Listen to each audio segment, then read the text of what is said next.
La stupéfaction dans le pays. Laura, bonjour. Il y a les réactions des uns et des autres, déjà, pour commencer. Oui, les réactions des anonymes sur Twitter, sur Instagram, un hashtag Notre-Dame, plus de 2 millions de tweets ont été effectués depuis le début de l'incendie. Donc, et il y a également le monde de la culture, les comédiens, les acteurs qui ont tous posté une photo. Là, on voit le compte de Guillaume Canet, Alexandra Lamy, tous mettent le hashtag tristesse, sont totalement sidérés, bouleversés. Ce sont les mots qui reviennent. Manu Payet, Franck Dubosc. Voilà, on ne peut pas ne pas mettre une photo de Notre-Dame. Certains préfèrent, comme Anna Tawai, puisqu'on l'a dit, hein, c'est une émotion mondiale, c'est pas une émotion uniquement française.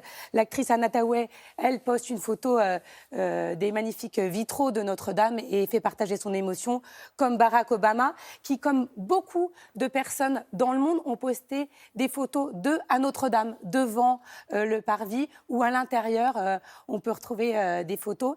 Et ce qui revient le plus, notamment sur Twitter, c'est les réactions concernant la stupéfaction. Comment aujourd'hui, à l'heure des nouvelles technologies, où tout est connecté, on connecte le moindre gadget, on n'est pas capable d'anticiper un incendie comme celui-ci. Donc c'est ce qui revient. On a vu que les pompiers de Paris, qui ont été remerciés de nombreuses fois, ont utilisé des drones pour pouvoir mieux maîtriser l'incendie, mieux l'appréhender. On dit voilà, il y a des drones pour pouvoir appréhender un incendie, mais les technologies restent impuissantes et ne peuvent pas protéger un bâtiment comme ça. On a vu aussi sur les réseaux sociaux et notamment sur le Huffington Post des répétitions, parce qu'on avait quand même prévu qu'un jour il puisse y avoir un incendie. Comment protéger les œuvres d'art? Donc il y avait eu des répétitions, mais en tout cas aucune n'a permis de protéger ainsi.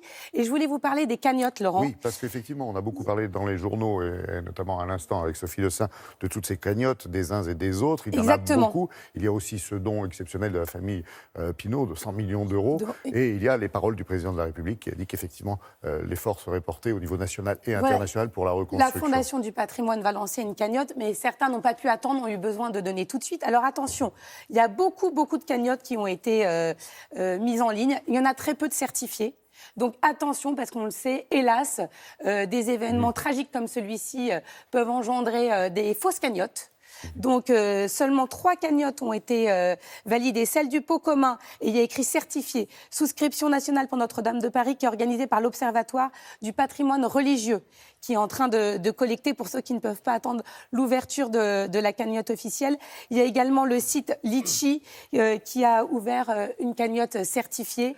Là également, et aucun, bien sûr, tous les dons collectés iront à la Fondation du patrimoine. Il y a également D'Artagnan. D'Artagnan, c'est un site de financement participatif spécialisé dans la réhabilitation du patrimoine français, qui a ouvert une cagnotte qui s'appelle Notre-Dame de Paris. Je t'aime. Déjà 20 000 € ont été connectés. Et puis, ont été collectés. Et au-delà de nos frontières, il y a la Haight French Society, qui a pour but de récolter des dons pour le patrimoine français, qui elle aussi a ouvert une cagnotte pour ceux qui nous regardent sur TV5 et ceux qui sont à l'étranger, qui veulent aussi déjà donner.